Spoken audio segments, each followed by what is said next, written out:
The following panel will be focusing on two national experiences. The first experience corresponds to Uruguay, with the topic Challenges in the Implementation of International Accounting Standards in the Public Sector. And the second experience comes from Chile, that is Accounting in Pandemic, Achievements and Challenges in the Technological Implementation of International Accounting Standards in the public and municipal sectors.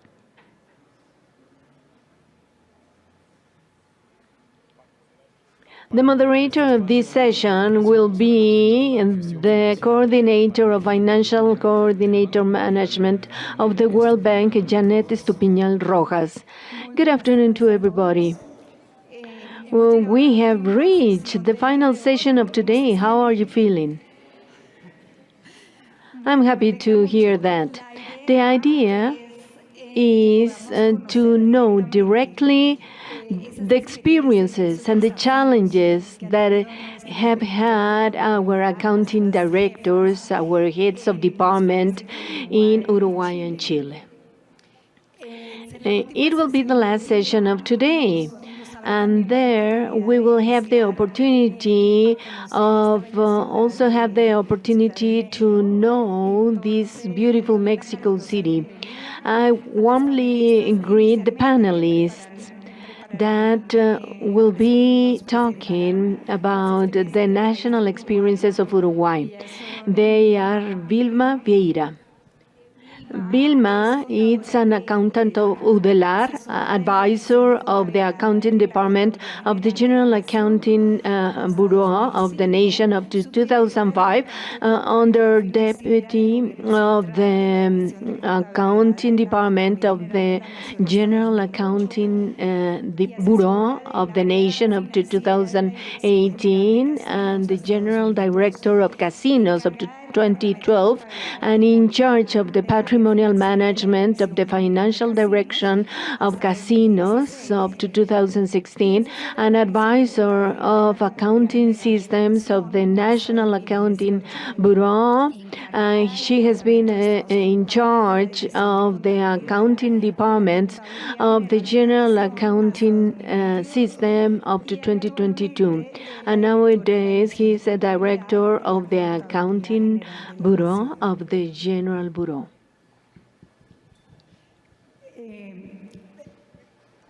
I will continue by introducing the panelists. María Leonor Casco, she is a public accountant graduating from UDELAR, and she has PhD from Public Institutions Management, and she was an advisor of the Patrimonial Accounting Department of the same institution. Of the National Administration of Ordinary Mails of 2008, and Director of Patrimonial Accounting Department up to 2013 in that same bureau. And she was an advisor of the National Budgeting of the General Direction of the Secretary of Economy and Finances up to 2020. And nowadays she is an advisor and in charge of the accounting project of the accounting division of the National Accounting System of the nation to implement NIC-SP in Uruguay since 2020. And the rest of the panelists are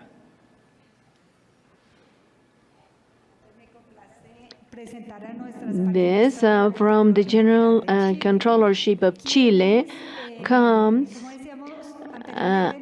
two persons that will be talking about the technological achievements and challenges by implementing NIC-SP in the municipal sector.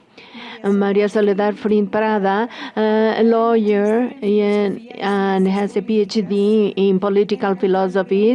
She has been a lawyer and reporter and head of the Finance Committee of Public Finances of the Judicial board. Since 2020 up till now, she has been the head of the Accounting and Public Finances Department. And Carmen Gloria Luengo, she is a public accountant and auditor, and she has a magister in accounting, and since 2020 she has been the head of the Standards Department of the Municipal sector of the Division of Public Finances of the General Controllership in Chile. Welcome all of you, and let's start with the presentations. Vilma, you will have the floor now. Good afternoon. Thank you for the invitation to come to this forum, and particularly Juan and Beatriz. Thank you very, very much, and Janet also. I will be talking about the challenges in the implementation of NIC-SP in Uruguay. As a reference point, I will give you some history since the moment we started.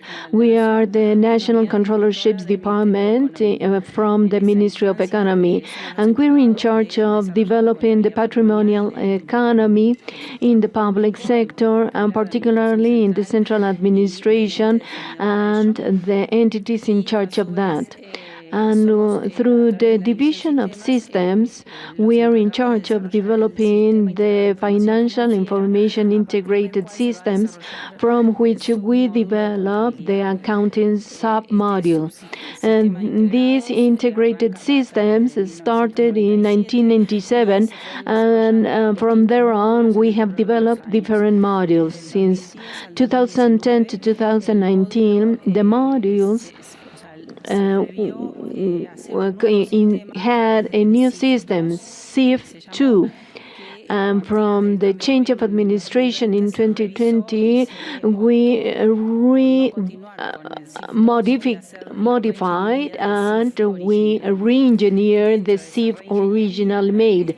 In that re-engineering, we have the accounting model. And the accounting model started in September 2020. From there, we have developed the manual of specific lines and the matrix and account system. And right now, we are developing the particular policy manual. In that implementation, I need to answer why is necessary the SIF re-engineering and the checkup of all the system.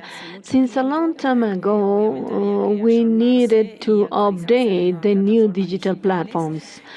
And also we develop, and we are developing new modules. Sub-modules inside SIF that are related with the human relationships, accounting system, and electronic payments. And also, we are checking other modules that were already predefined, as for example, international loans. And with that, we will be easing the accounting and the following up of the public debt. And that development and adjustment to digital platforms and development of new models is linked to the interoperability of the SIF with the different systems that we need to get the information. That is, with the banks, especially with the Oriental Bank of the Nation and the Central Bank. And also we are trying to establish something with the tax administration. That interoperability is ruled by many entities and with all the IT systems coming from different entities and through the functionalities that we define in the accounting system. Also, what is the direction of all the modules? During the pandemic, Uruguay was favored by the good internet connectivity, and there we had an experience that set the basis to make all the projects feasible, because if we want to interoperate, everything needs to work. So from there on, we said, let's define the accounting entity. Let's start the different interoperabilities. And Leonor will also talk about the implementation environment in which we are working. Good afternoon. What we want to share with you is where are we nowadays? Nowadays, we have a financial information system integrated that is called SIF and is managed by the General Controllership System of the nation in Uruguay. The accounting system is in charge of the General Controllership Department. I work with Milba, and also the accounting system is ruled by the Systems Administration. And this is defined in the national practices in TOCA that has the rules of accounting and financial system. And the accounting systems empowers that of having the central information and present all the information consolidated for all the public sector and present a financial system that allows to know the budget, accounting, and patrimonial and financial information of all the central administration. What is the institutional scope of the SIF? Which are the entities constituting it? The legislative power, the central power with all the ministries, and the entities that are stated by the Article 220 that have functional autonomy but not budgetary autonomy. And there are the judicial power and all the entities in charge of education from primary levels to university. This institution is defined in the accounting system, as that Milba has mentioned. And which are the entities of Uruguay that do not register in SIF? The public companies that are included in Article 221, that are the commercial and industrial entities of the state, the public bank, and the different departments that they do not report in their financial systems in SIF. In the SIF, we have the budget, the revenue and expenditure systems, and also the different projects of different entities and the payments to vendors and beneficiaries, and the legislation for the accountability to determine and follow up all the budgetary and financial operations that we have registered. And now, the SIF structure. Here you can see with the dotted line on the left what has been implemented, and on the right what we are about to implement. On the left, we have the subsystem or SIF module that relates to programming of different entities. All the entities foresee all the budgets and all the expenditures because in Uruguay everything is for 5 years. And also the collection system. In evaluation, that is SIF and accountability, they evaluate all the operations that are done under the SIF. From there, the flows that are depicted by the lines are going to the SIF. But the SIF is not related with other systems. It just analyzes the systems and gives the information to the decision makers. In the middle, we have all the modules of the execution by the allocation of resources, that is, the resources that the entities collect, the compilation of expenditures, because once they have registered all the credits, the entities are allowed to spend and they report to sell, and the PAC, that is the annual payment, and where they plan all the payments in Uruguay.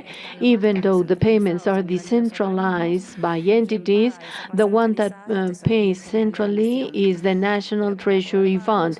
But for the different entities, they prioritize the payments.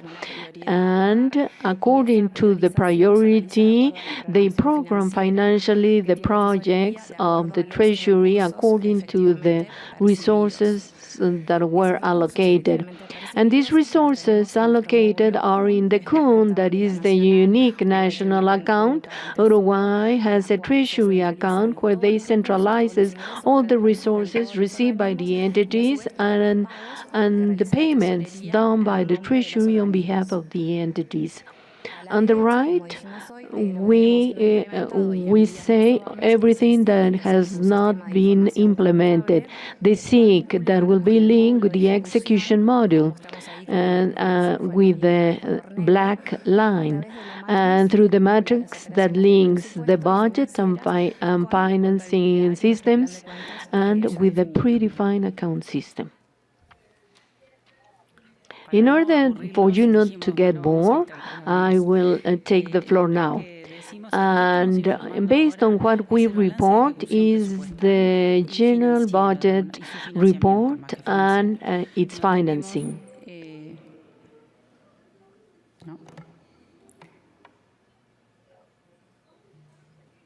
No pasa.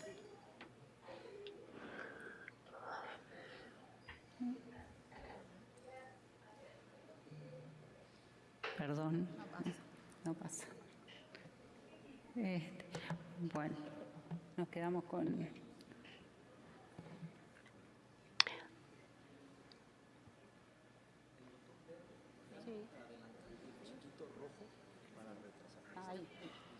I apologize, I was having problems with the clicker.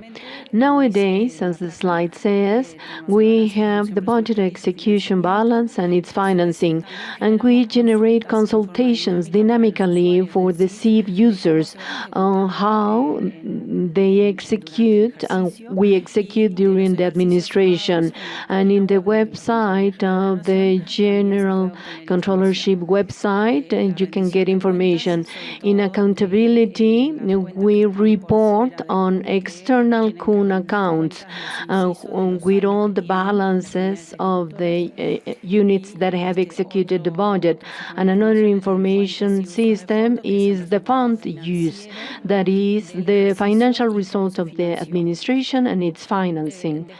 And then we get different reports based on the requirements and the request of the users. The users can be decision makers or other individuals, and we have the enforced access for information policy, and if that information is not restricted, the user can get it. Based on all these, we saw what is the method to make feasible the application of NIC-SP. Of course, we chose the indirect method, and from lessons learned, after 10 years that we have studied SIV2, we developed processes and studied processes, and we take them as basis, and we discarded everything we didn't approve to continue with all the best practices. We have made consultations made by Camila about implementation of NIC-SPs and the different results of analysis of information uploaded in SIV. We have developed this to improve infrastructure. From the technological point of view, as well as the information, because sometimes the consultations are not intuitive. All the users do it, but not the rest of the people. And we have to develop the patrimonial accounting module. In the first stage, and the challenge that we need to overcome in the implementation is to put the accounting module, but we will reach the intermediate step, because the second part will not be done. It will be recording all the new information incorporation, but the rest will be a separate module. And we have to develop interoperability with the rest of the stakeholders of the public administration, either the Social Wellbeing Bank, the Ministry of Labor, and we are in a stage where it allocates the resources, because also it compiles the information from all the entities to see the interoperability of the rest of the entities and how the exchange of information is done. Talking about the challenges while implementing NIC-SP, we focus on three types. The design of the SIC, that was writing the general and particular accounting policies manual, and also we finished it in September 2021, and now the Court of Accounts is checking it. In our national rules, it is defined that it is the accounting department that approves that in conformance with the ruling of the court.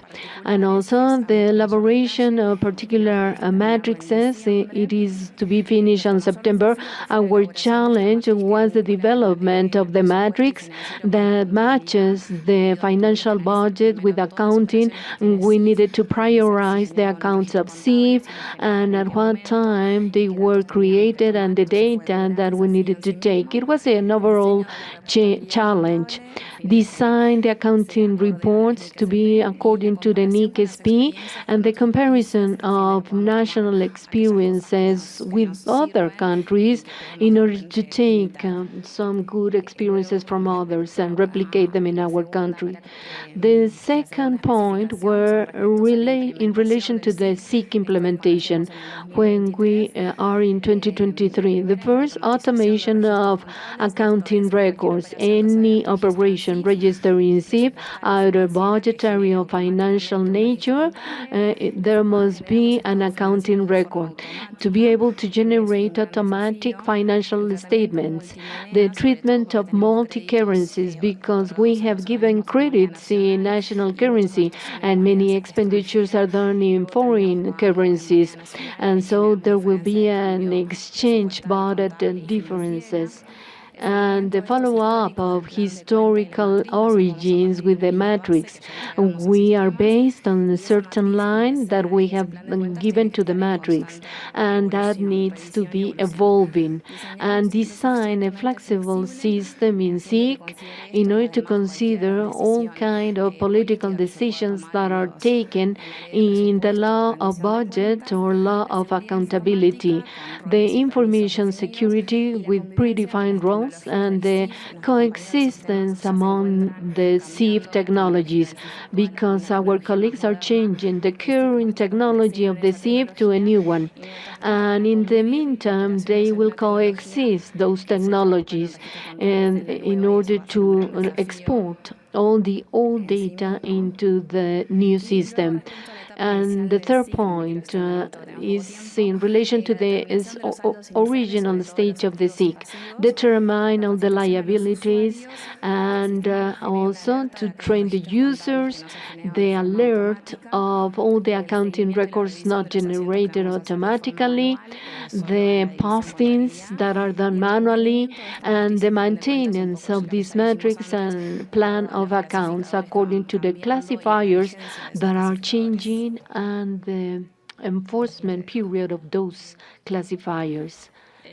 Based on all these that Leonor has explained, we defined from the information uploaded in the SIF the analysis of documents and which are the documents that are to be recorded.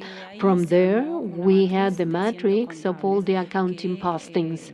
That is a set of matrices having the different attributes in each that have each system in each document. For example, in the matrix of expenditure objectives and the retention module, when it is mandatory or not, the matrix of beneficiaries, who is paid or how much is paid, or if international entity is paid, or the local vendors. The matrix of legend. From the incorporation of all these matrices, we had the matrix of conversion, and from there on, we reach the posting of accounts, that is, the accounting posting that we all know. We saw, for example, in the case of remunerations, the objective and the object of the expenditure, that it needed to be as the SIF that is linked to the accounting code that belongs to remunerations, as well as other attributes of the document. The date of accrual of the expenses, and the legend matrix. We have the type of expenditure, who executed it, and the executing entity, what is the document, and the year in which it was issued. And from there, we generate automatically all the accounting postings. And from there, we generate automatically the financial statements. Which are the challenges for the accounting registration? We have partial digitalization because there are some processes that are undergoing their digitalizing, and so they start with electronic file with movements reflected in the SIF. And once that they can be interoperated and we can take data, we can fully automate everything. And also the electronic billing and the human settlement and liabilities that we have developed from the payrolls. And we have to record the expenditure in remuneration and withholdings. The interoperability, as we know, there are certain offices that are that are very hard to give information, but we want to be interoperating with them as soon as we can record automatically the same accounting posting. And then the big challenges, as it has been previously said, the behavior of the organization. Everybody needs to adapt to changes, establish new working procedures, because it is not the same to receive a paper than the automated electronic accounting posting, and also to adapt all human resources to the new way of recording and be trained. These are the big challenges. This is the current status, and we are doing everything possible to reach 2023 to the reporting of financial system, but it will be half of the report because we need still to finish the fixed accounting system. Thank you. Thank you very much. I think that for all the team that has presented the lectures, it must have been a challenge to see the process of the system's implementation and seeing all the challenges. Well, that's a great job. Let's answer some questions that I have received from the public. One comes from Fernando Serpa from Venezuela. What is the strategy to consolidate information of all those entities that cannot have SIF nowadays?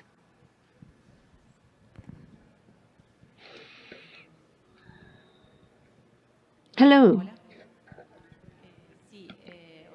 Nowadays, we have some consolidations, mainly with some department governments and with the Social Wellbeing Bank in Uruguay. The idea is that all the accounts systems of each entity is sent to us, and then we consolidate it.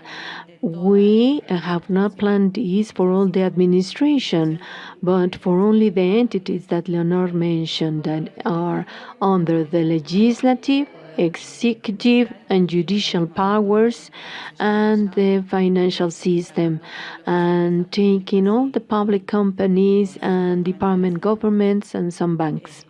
The idea is to consolidate their information, and we have received some experiences of the consolidation.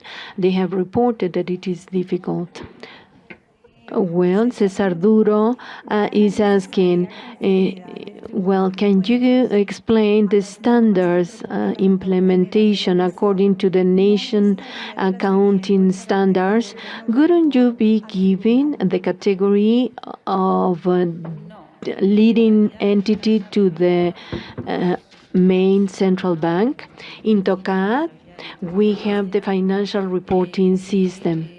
Well, the dean represents the accounting system, and we have to validate this with the court, but it doesn't refer to the execution.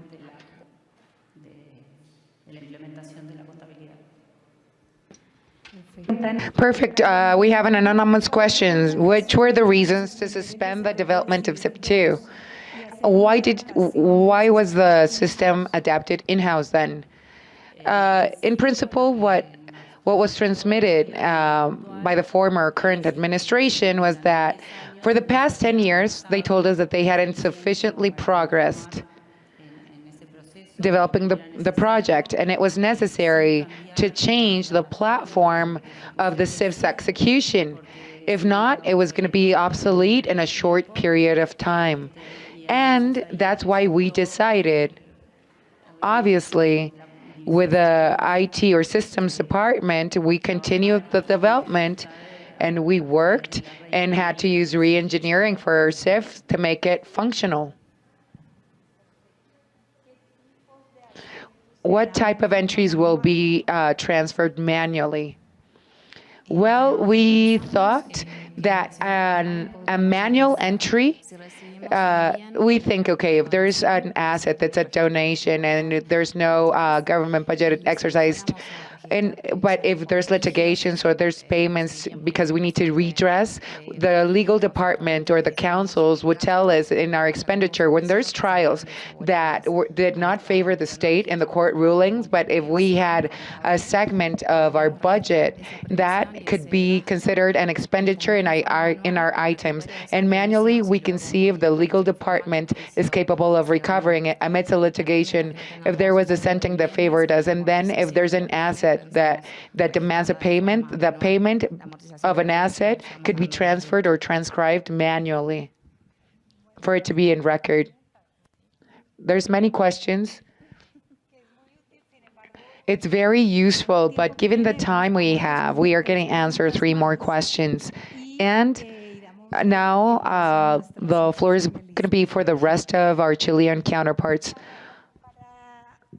Now, this question is for the representatives of Uruguay. Which are the components of your balance statements or your accounts?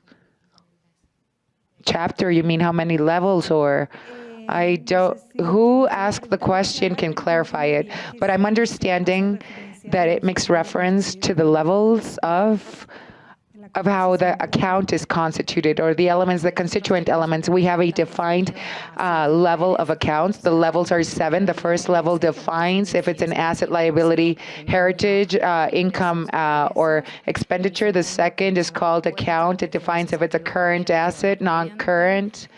And then we have a third level that's a sub-account, and that's how we drill down to the 7th level of accounts. In the 7th level, we have the entries, the records. The other levels only have the amounts, accumulation, the debtors, the international agencies, and the currencies, the national currency, MXPs, other currencies. I don't know if by giving you that answer, I gave you a response. I don't know if there's no further questions from our audience now. How much time do you consider it will take you to implement the next SP? I mean, you're getting prepared for it. Are you going to generate a consolidated report for public government there, for the public sector? The total implementation of Next SP is something that's still going to take some time. I would not dare say that it'll take us 2, 4, 5 years. I mean, amidst this time frame, so much can happen. We went through a change of administration or government. There's stagnation, and then we kicked up or resumed the project again. But Then when we try to consolidate, that's going to happen after that first step. Even though today we're working on the primary levels of consolidation manually with different departments that constitute government, Well, the last question that we're going to ask, the budget is based on, based on accrued basis? The results, the expenditure? I understand that it's the way in which you keep a record or operations or transactions of the budget. The entries or records of the exercise budget is in accrued basis, and box or the perceived one that took off could be modified to know that it's an accrued basis. I mean, that's the type. Okay, thank you, Milba, Leonor. Thank you so much. We'll continue now with our panel members from Chile, María, Soledad.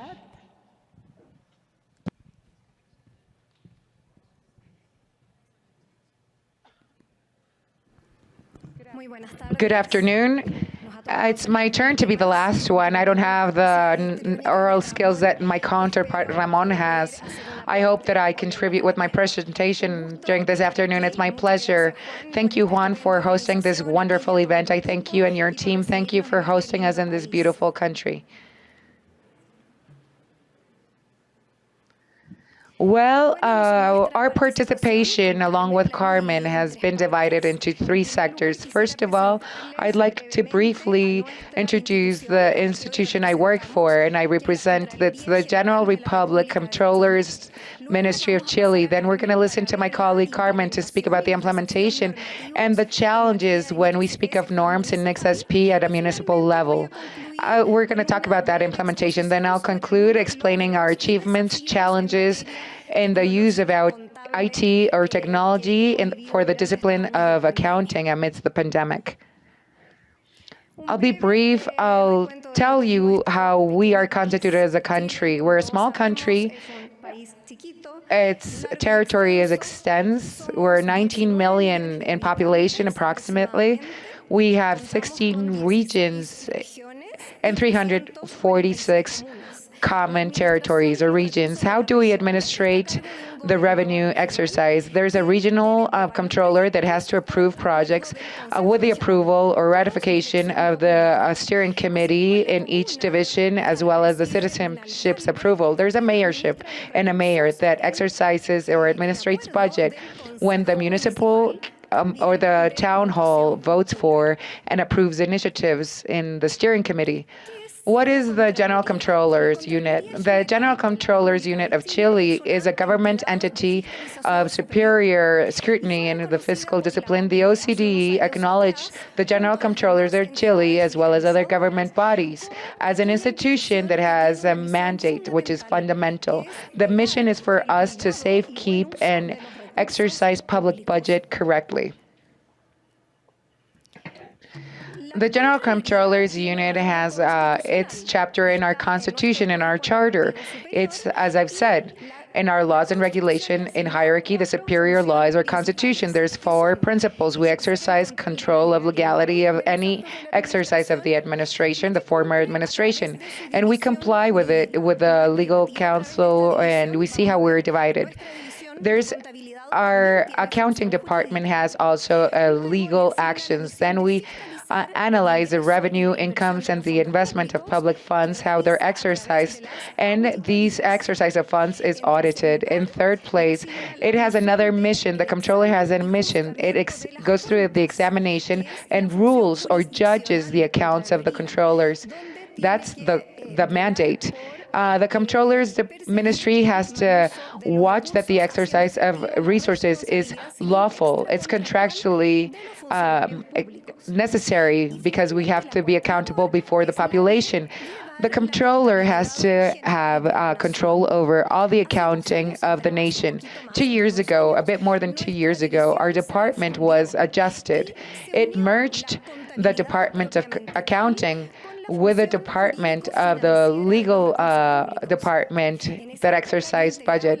Back then, I was part of the Department of Counsel, or the General Attorney, And you see in the 8th level, if I didn't go to the 8th floor in our building, I had to go to the 2nd floor. And the other leaders of other departments told us that we had to merge both departments or unite even our floors, and that's how we're constituted today in government.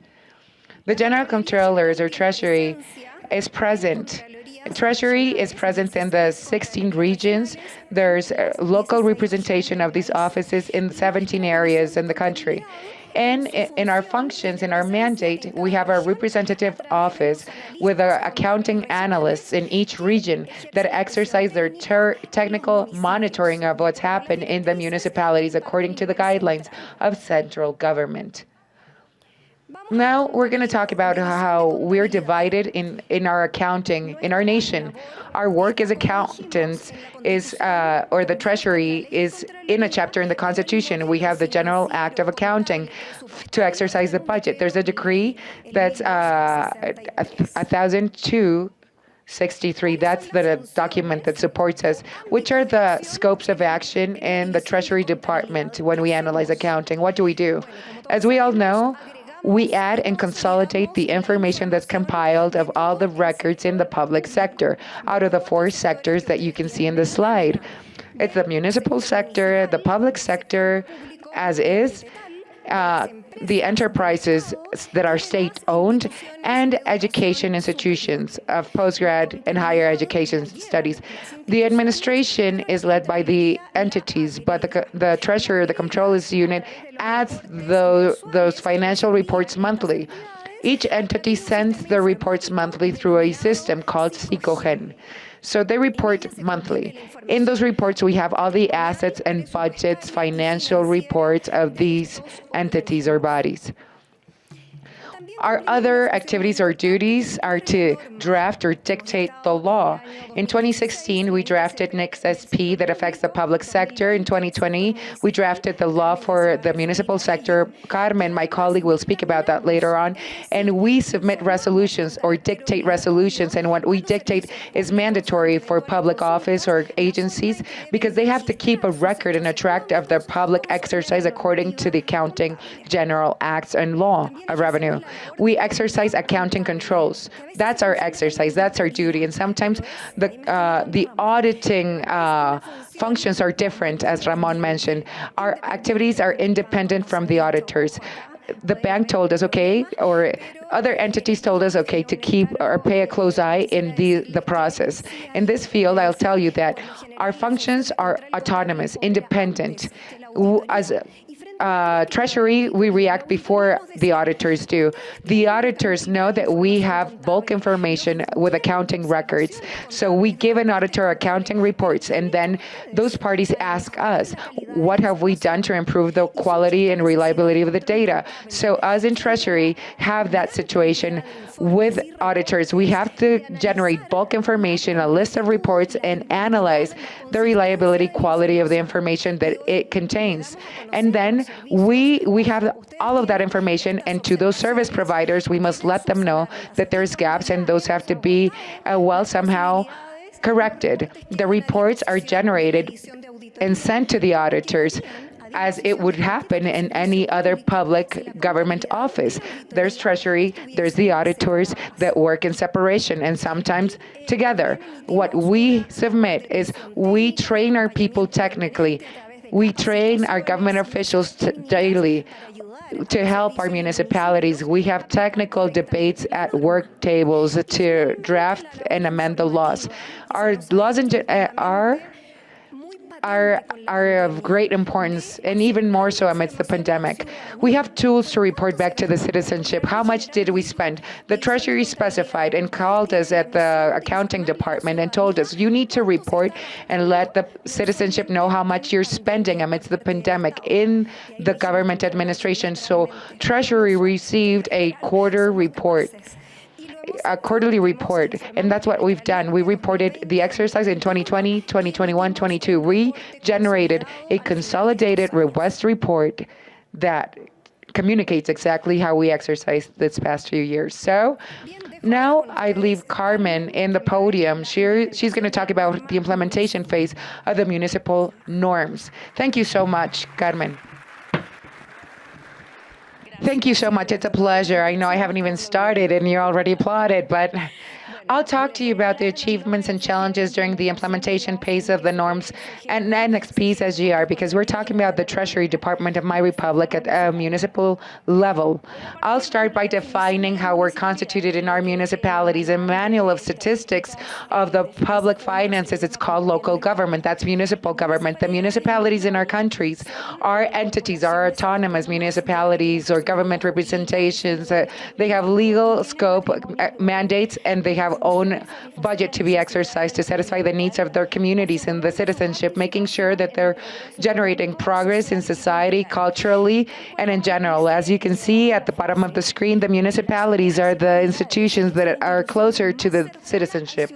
Or if you rephrase it and analyze it from another perspective, the municipality is a threshold or the point of communication or liaison with the government of Chile. How do the municipalities work in our country? As I've told you before, we're talking about municipalities in the subsectors health, and in the functions of the municipal government, they have duties. Mainly, there's municipal management or exercise of budget. They have to administrate and allocate a great deal of their budget. And they exercise their budget, and they have cultural programs at a municipal level, societal programs, sports programs, among some others. The municipal governments have a mandate, a duty. They should give their citizenship health, educate their people, and in some municipalities, there's cases in which there's cemeteries to administrate as well. So in that regard, there's municipalities, a high level of municipalities that have not been developing their functions thoroughly at that level. They have private law institutions, and there's other entities which are private. And as a Treasury Department, we don't have like accounting. We can't just have that impact at a municipal level, but you see that the municipalities administrate health, education, and cemeteries. So we're facing challenges in our country. We have to analyze if the private entities have to also consolidate what they're doing with the public sector's activities. I mean, the government exercises its budget for those fields. The municipalities have to deliver health, education, and an area for our people's passing. So that's part of our laws and regulations. As I've explained, the municipalities have budget. The accounting reports have to be separated in the exercise of this budget from the municipalities. The Treasury has to receive the municipal authorities' reports as well. We receive accounting reports, budget reports, administration by administration, and with the subsectors of the exercise of budget. We received reports at a municipal level with unbundled data. So as the Treasury Department must have that information as well as the citizenship to analyze it and to see what's happening at that level. As María Soledad said before me, Chile is constituted by 16 regions. It has 346 communities. It has 345 municipalities. Antártida, the Chilean Antártida, it merges at a municipal level with the municipality of Cabo de Hornos. That's why we have 345 municipalities, or 344, as I told you before. The municipalities are divided internally. We analyze the accounting entries at a municipal level in the fields of health, education, and cemeteries. For us, in total, we have 931 accounting entities or reports. We receive this at country level. We receive 931 accounting reports, and we have separated each types of reports and have the specific services that are contained there. In correlation to the phase of implementation of NICS-SP, and as I was telling you before, what we do monthly is we generate reports and receive a budget exercise reports and accounting entries. These reports are uploaded in Sicogen. It's a system. It's the national accounting system for the nation. Each fifth day of each month, the municipalities have to submit their budget reports with the adjustments to the exercise of the budget that they generated at a municipal level. Each eighth day of month, they have to submit their accounting reports and annexed or addendums at municipal level to properly analyze the management of those assets that were exercised. Now, when we speak about the implementation of Next SP, you can see it in this slide in the timeline there. We kicked off this project implementing in 2018, which lasted till 2020. That's the phase of design. We have resolution or norm 3, 2020, that was signed off by the Treasury Chairman. We declared in that instrument that the implementation of Next SP was going to happen indirectly, and it's mandatory to comply with Next SP at municipal level starting January 1st, 2021. Compulsory it is. We started or kicked off the implementation phase to the present. But the implementation phase is constituted by other stages, right? We consider that there's the phase of design. In the previous focal forums, we discussed that we were going to be drafting Next SPs and implement it for the public sector. In our public sector, we implemented Next SP on January 1st, 2016. We kicked off that implementation at a municipal level. What did we do? Based on lessons learned in the public sector, we used the document or Norm 16 that gives us guidance for the exercise in public government. Next SP was drafted considering the other norms that were drafted in 2013. So we adjusted the norm with Next SP in 2017, and we updated or amended the enshrined law that applies for the public sector. We found some advice thanks to our ally, the World Bank, who supported us throughout the process. We reviewed all the laws and regulations that were object of our analysis. We constituted roundtables with the leaders of municipal governments, which debated the norms that had the draft and the wording of our laws and regulations, so that municipal representatives have to read and see if they had understand clearly the document that's our law.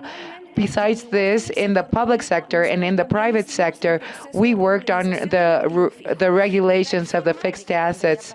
When we implemented Next SP, the municipal governments had an order. They had to sort things out, align themselves, narrow the gap, see what they had in stock, and align it with accounting. Unfortunately, given the pandemic and the change of mayorship in town hall and the change of administration, it affected the government's municipal actions. The process of implementation has not come to an end, but it's not stagnated. We've continued working on this development at a slower pace, but we've progressed a lot. As Treasury, we've been capable of updating the fixed asset phase. Till 2020, we had drafted the laws and regulations that gave us guidance to analyze the fixed assets. This law was implemented in 2020. We updated the new guidelines, the rules that guide us in the new text or the corpus of law. In 2020, besides resolution number 3 or norm 3, you see the corpus of law. We drafted the procedures manual or user manuals as a secondary instrument to Norm 3 and the accounts plan and the instruction manual with the first adoption. So the municipalities with these instruments can give that report when they implement the law so we can understand what happens with their liabilities and assets and that they should be in compliance with Next SP. They have to get out of in the system the liabilities and assets and what's not in compliance with law. They have a term. The municipalities have to adjust themselves by 2023 to meet these standards. Something that's fundamental in this term or period of time for us was the coordination of efforts.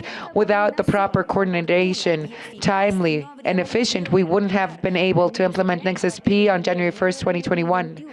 And the companies or the enterprises or entities that are fundamental in this coordination are IT companies, because the municipal authorities don't have a system of the state that can bear accounting entries at the municipality level. So we have hired 7 computer science companies that are vendors and provide the service to all our municipalities.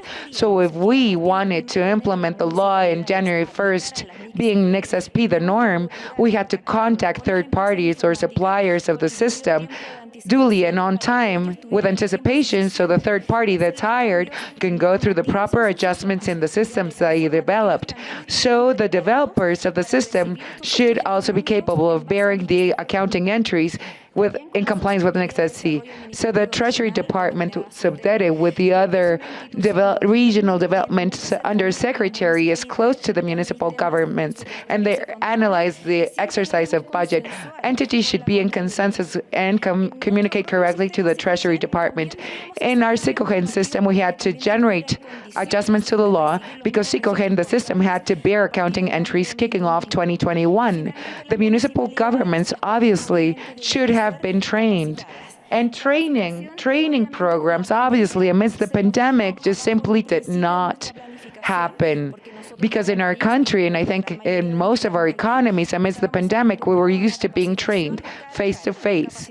Trainee, trainer. In our classrooms, however, amidst the pandemic, we had to change the formula of training. I mean, we used systems that we were ignorant about. We had Zoom platforms or remote platforms being used. We kicked off our training programs with success. And in 2020, we trained 1,500 government officials. In 2021, 1,555. And this year, we've trained 1,800 government officials with this remote modality. However, we not only trained government officials at municipal governments, we also trained other service providers in health, education, and cemetery fields. So we trained our people to understand accounting implementation differently. Those who are in the discipline of accounting were object of training. All of them had to be in training. So amidst the pandemic, we learned something good. With remote trainings or virtual trainings, we reached municipalities that were in the south region of our country or up in the north or the extremes of our capital in our territory. Sometimes training our people would take us a journey of 8 hours or sometimes traveling a day. Sometimes we had to use these systems and work remotely or online to train our government officials, which gave us much access to human capital and their training. Which fields or curriculum or credits do we train our professionals to achieve? In IPSAS-CGR, we train them to use NICS, infrastructure, equipment, units. We had to amend the law of fixed assets, and we had to train our people to understand what was happening. In accounts payables, we had training. We analyzed and knew that municipalities had specific balances in accounts payable and receivable. I mean, they had old data, and they didn't have clean accounts there or balance statements there. So we focused on giving those municipalities a specific instrument of guidance, and we told them exactly what they should do at municipal level to give us clean, reliable municipal data of entries. We changed the phases of implementation. We have the instructions during the first adoption phase of implementation.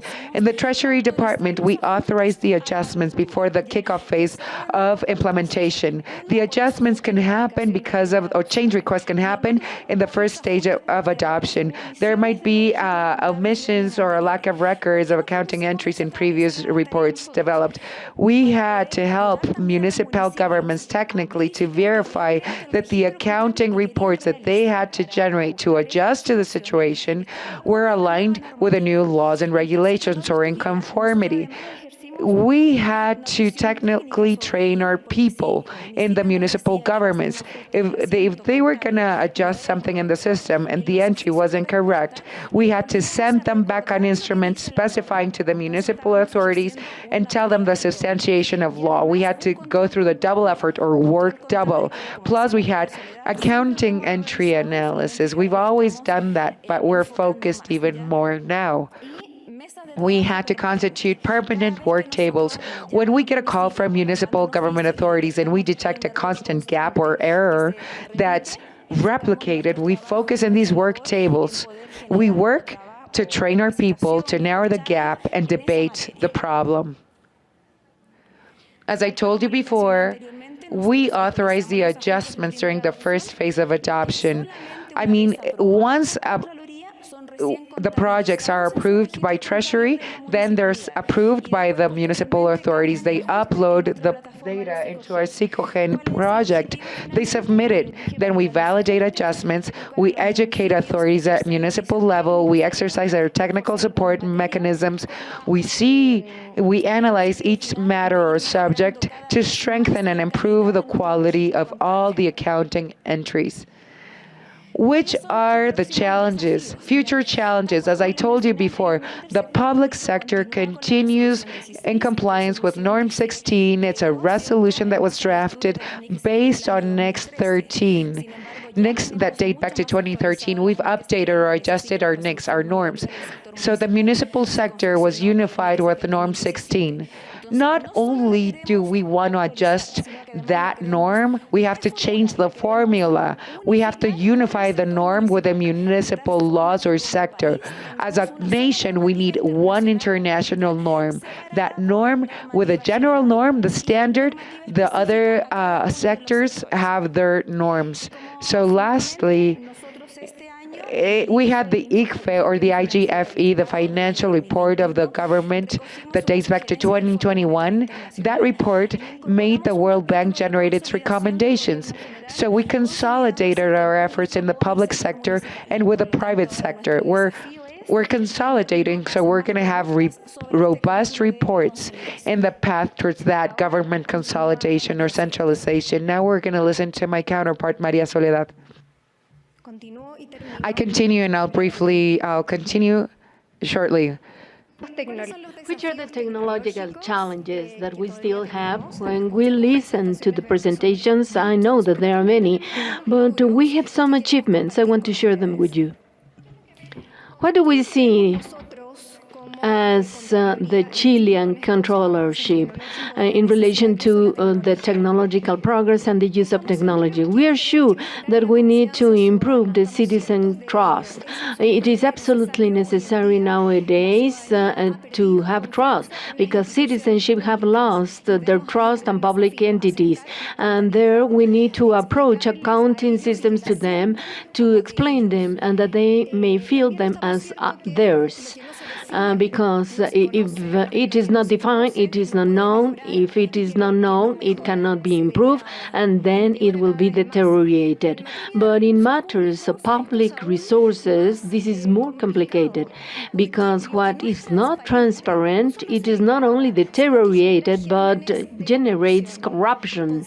And aware of all this, we have tried to get this progress that we are presenting to you. We have talked about Psychogen, but I want to tell you, we have a platform in Chile that is INEA, that is the nucleus of information to analyze all the information. It's a technological platform that integrates the different systems of controllership, among them the Psychogen, but that is not the only one. Thanks to Psychogen and NIA, we have been able to don these products, among them, very briefly, which are the COVID report. I have explained it. This report has been issued every quarter, and the objective was to tell the public services and the citizens what was the budget allocated by the state to finance pandemic, and what part of that budget was spent, who spent it, and what was the object of the expenditure. And my comment, please, I invite you to go to our webpage. These reports are with open data. We spent around in 2021, $29 billion totally for the public services. The per capita average expenditure in 2021, just as a reference point, was of $1,400 per person, and the debt in Chile to finance the pandemic increased. As you can see in the slide, the gross debt and how it has behaved in Chile in the last years. In 2021, it increased a peak, reaching a 35.8% of the GDP of the country. This year, we are not so far. The pandemic is reaching the end, but the government has announced that as product of the inflation and the adjustment, it could reach a 40%. Recently, we issued a resource of hydraulic resources based on all the accounting systems that includes the allocation of budgets. And so we take all the budgets and we approve all the decrees of budget modification that are kept in the accounting, and then we wait for the execution. Chile, based on that information, and this is the slide, and according to the World Institute, foresees that for 2030, Chile will have a water scarcity index of 4.9, a maximum of 5. We are in a critical position, and we are in Latin America, the country with the highest water scarcity. And this report contains the following. And of course, I invite you to go to the website. Out of the 346 communes, half lives under the decree of water shortage and in the condition of extreme shortage. On the other side, in 2021, as you can see it in this slide, it increased to approximately $813,000, split among the different state entities.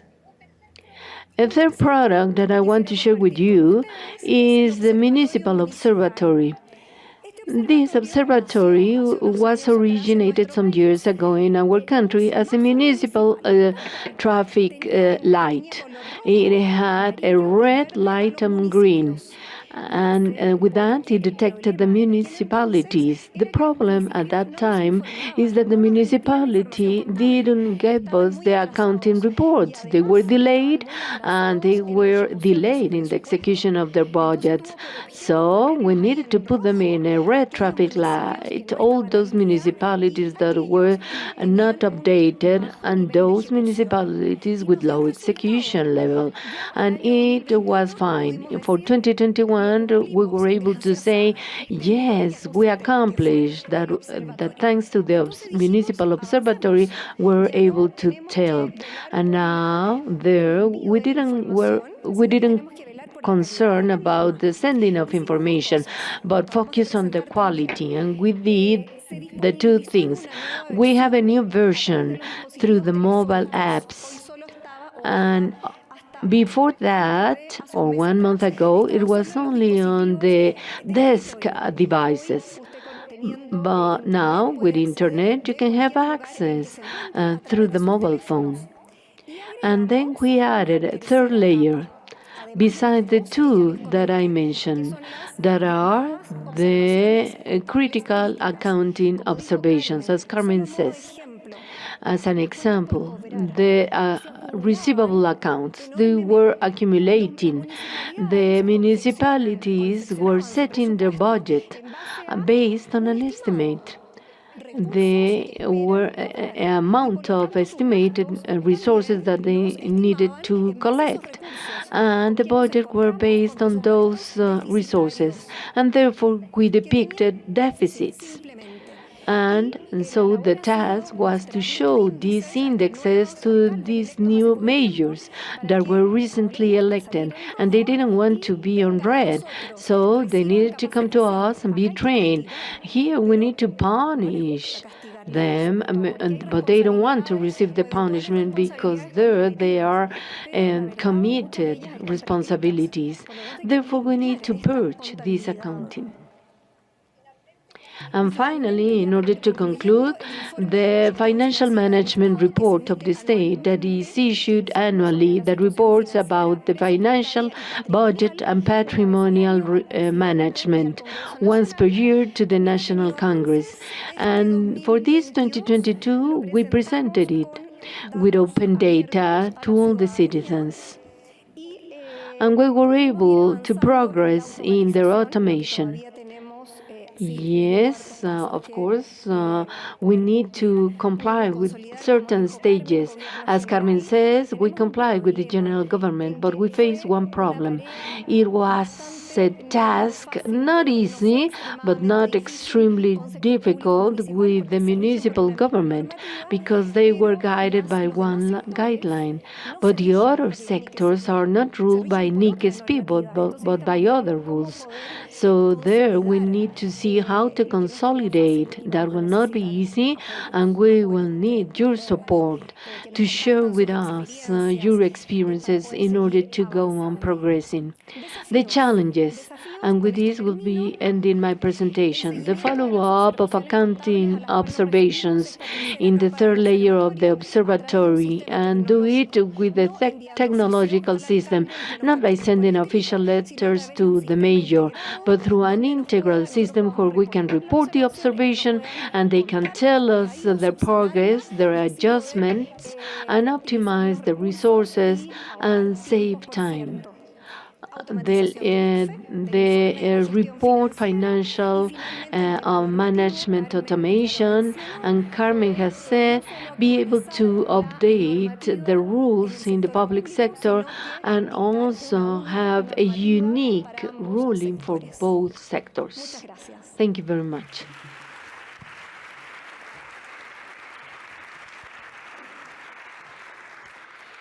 Thank you very much, María, Soledad, and Carmen. Their experience and the technological progress at the subnational level, it's important. And for all of us, it has been a great challenge. And I think that Chile has progressed a lot. Of course, I see that it can be used by a lesson for other countries at a similar level, but it continues to be a challenge having all those municipalities, specifically the small ones, all engaged in this system. Another situation that is affecting us are the change of administration. In Colombia, we change administration in certain municipalities every 2 years. So the challenge is to train new officers. But as I'm telling you, for all our countries, the support at the subnational level is important because there is where we find the greatest inequality problems, and therefore we need support. We have received many questions, and I chose some of them. For example, we have foreseen a NICSP compliance level different for the municipalities, considering their limits and their sizes.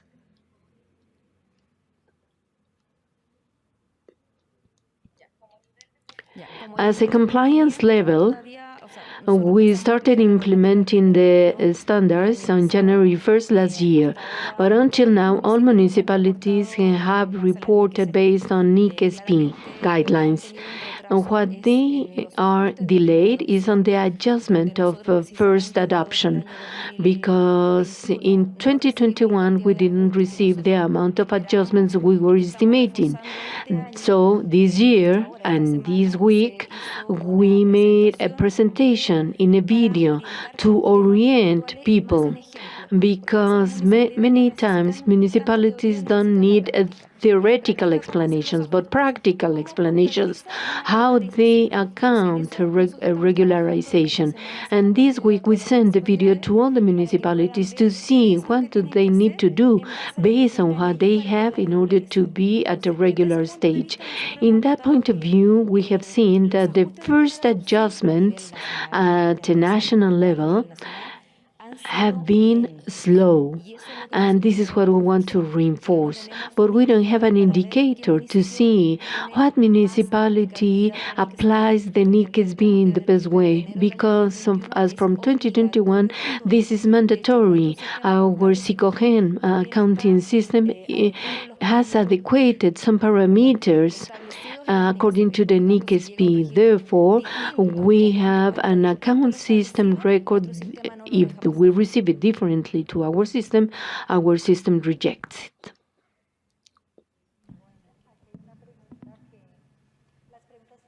We have received different questions. I apologize. This question was for Uruguay, but I think it can be applied to here. Did you implement to differentiating the financial reports the adoption of readjustments of mistakes done in previous years at the system level in SICOGEN, as we needed to be readjusted? We receive monthly report, but we put an additional column so that the municipality upload in that column the adjustment positioning, the adjustment entry, and the system behind adds or deducts with the original postings. And so all the readjustments of previous years or adjustments to the first adoption, we check them. And we make a difference with the public sector. And the public sector, the adjustments were conciliated with adjusted reconciled figures. And we created an account in the municipal sector that is called adjustments in the first adoption, because after 3 years we want to see the impact of the adjustments of the first adoption in the municipal sector, taking, as I said, the experience of the public sector, and seeing that we couldn't get that data in the public sector, we created a specific account to measure and see the impact of the implementation of NICSP. There is a related question with all this. And in the role of approving adjustments of previous years, how did you manage all those aspects that can have a legal implication due to readjustments done by municipalities? We see the accounting postings from the accounting point of view. If there is a legal interference, there goes the judicial division in order to see how they can evaluate it, but from the legal point of view. And we have a budget accounting account. When the municipalities need to pay for a trial that lost the municipality, there is a budget account where we identify the expenditure out of the trial that the municipality lost. And last, is there in the accounting regulatory framework some sanctions for all those municipalities that have skipped an accounting report? No, there is no sanction. If they didn't report according to the traffic light that Soledad explained, we see the citizens and the deputies and the senators, the journalists, as all the databases in internet, sometimes we receive the Congress requests, and we see how much delayed is a municipality, and also they put a trial to the municipality for delaying the sending of information. Yes, as Carmen says, I want to remind you that there is a standard that empowers the General Comptroller. When there is a public entity that hasn't sent the report, apply some sanctions in also deducts an amount in their salary. Thank you very much to everybody. I think it was very interesting to receive many questions in this session. Thank you for your interest and have a nice afternoon. Thank you.